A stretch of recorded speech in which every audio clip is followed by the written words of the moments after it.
Finally, let's get this fucking video out. Never mind the fact that I haven't made an actual video since January, but I have never made a video on SpongeBob yet. I have tried twice before, but either couldn't be bothered to finish or didn't have enough to say. But today, let's finally talk about the show. Seasons 1 to 3 of SpongeBob are near flawless. I think most people can agree. There are some episodes people dislike, some people maybe even hate, and I personally do think there are weaker episodes, but I don't think there is a single terrible episode. No, not until season 4 was there ever a terrible episode, and that first ever terrible episode would have to be Good Neighbors, which is a response I'm sure is no surprise if you read the title of the video.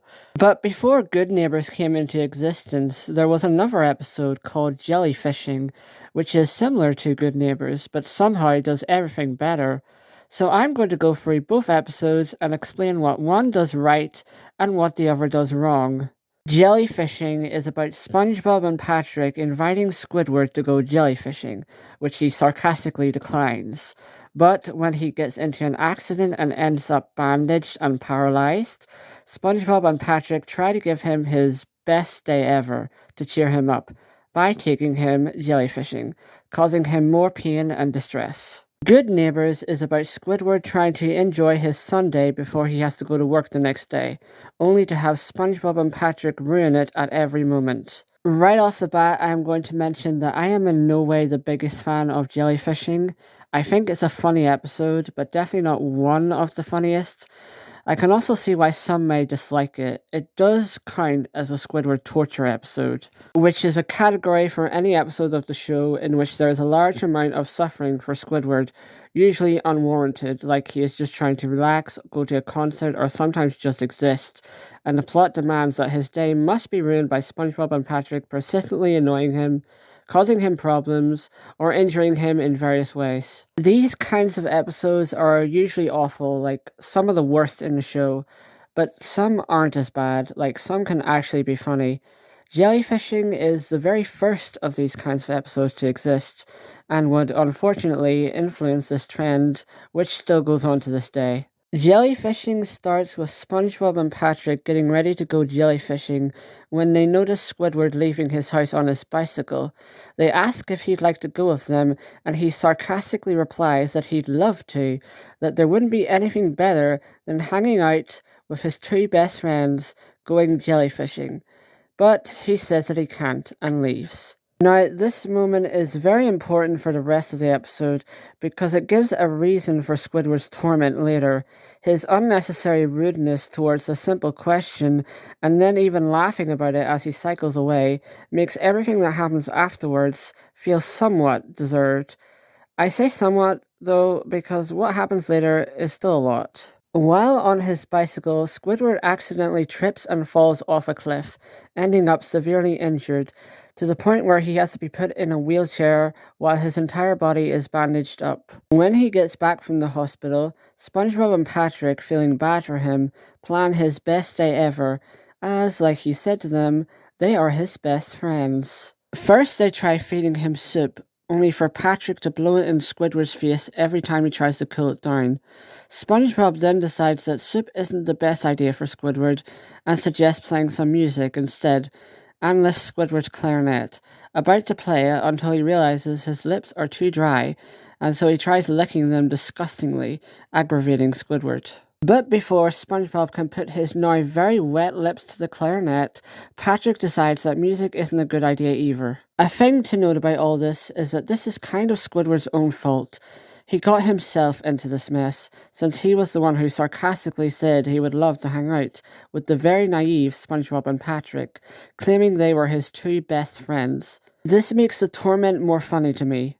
This is why SpongeBob and Patrick next decide to go to Jellyfish Fields, since that's where Squidward said he'd love to hang out. While there, Patrick tries to give Squidward a net multiple times, unsuccessfully, as Squidward's hand is completely unmovable. And I'm sure many of you know what happens next. But if you haven't seen it before, Patrick pretty much stabs the net into Squidward's hand in probably the funniest part of the whole episode. After watching SpongeBob and Patrick get stung a bunch of times by the jellyfish, Squidward decides to actually try and catch one himself, presumably to sting them with as revenge.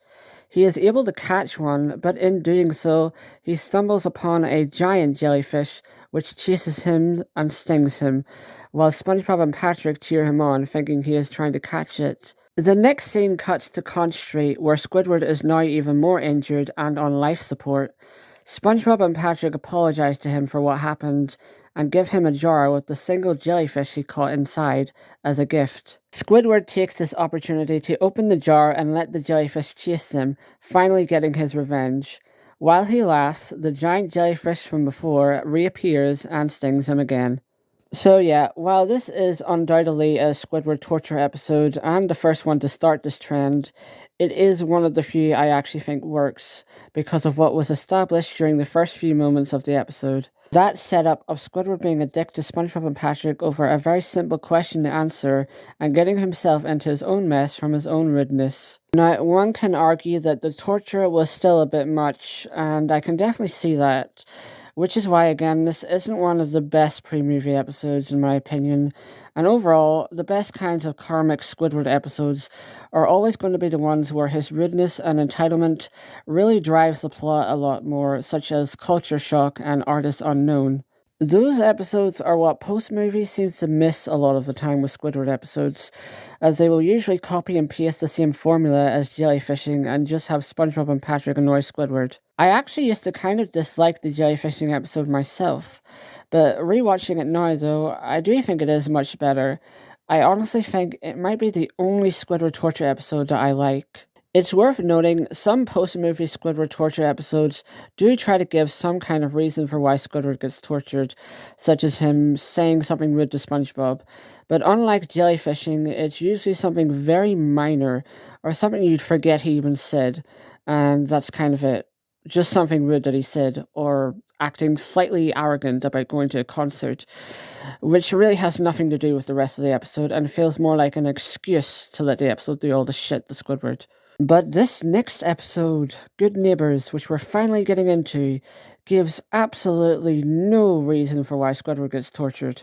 This one starts with SpongeBob, Patrick, and Squidward sleeping on a Sunday morning when SpongeBob suddenly appears in Squidward's bedroom to wake him up for work because he is trying to be a good neighbor, as he puts it. Squidward angrily points out that it's Sunday. Oh dearie me, Squidward was a bit of a meanie to SpongeBob. Time to bring out the torture devices. I mean, is being annoyed at your neighbor suddenly appearing in your house really unreasonable? Well, if you think not, then this episode does not seem to agree with you, and we'll see why later. After being kicked out of the house, SpongeBob concludes that Squidward is grouchy, and decides to bring him his morning paper, but accidentally bumps into Patrick, causing them both to scream, annoying Squidward even more.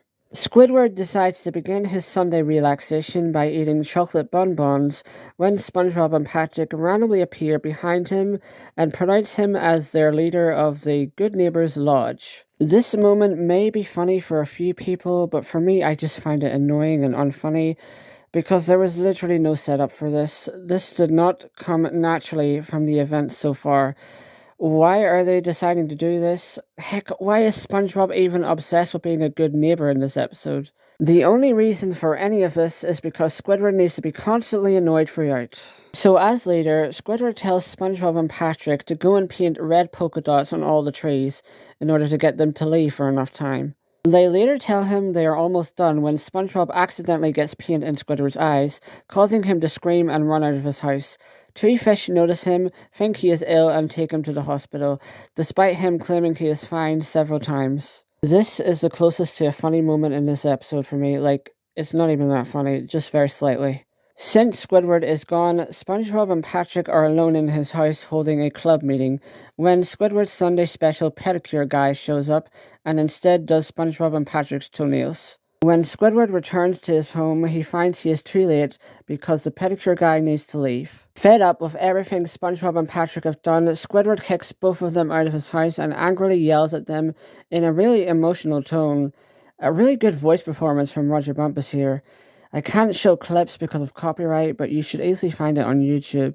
Even though I always show things at the top corner of the screen, I'm not sure I could get away with it, and I'd rather not risk another copyright strike. Anyway, this furious reason you suck speech from Squidward finally snaps SpongeBob and Patrick out of the uncharacteristically stupid way they had been behaving throughout the episode so far.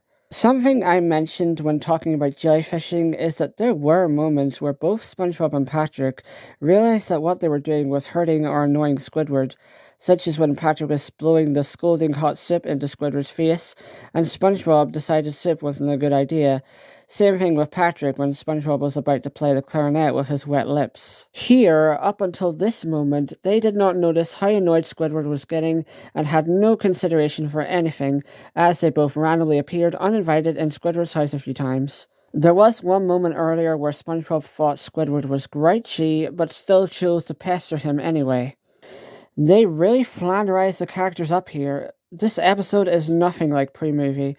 Season 4 is kind of mixed. There are some episodes that feel like they fit right in with Season 3, and then there's others, such as this one, which feel completely different. Now this is where the episode wants you to sympathize with SpongeBob and Patrick. Alright, fair. They realize their mistake, which seems kind of forced because they didn't seem to have any concern earlier, but okay. What is this episode going to do next? Paint Squidward in the wrong, of course. Because after all this, he installs a security system in his house to keep them out, but then they come in anyway, bringing him a cake to apologize. The security system does not see them as a threat for this. Yes, Squidward pretty much got scammed here with this thing. Imagine a serial killer broke into his house, but first started talking about how nice the decorating was before stabbing him to death. Squidward angrily bangs on the machine, causing it to detect him as a threat, and then, of course, security system takes control of Squidward's house and begins attacking the city, leaving the mayor to give Squidward community service for the damage he caused, even though SpongeBob and Patrick were in his house the whole fucking time and were responsible for everything.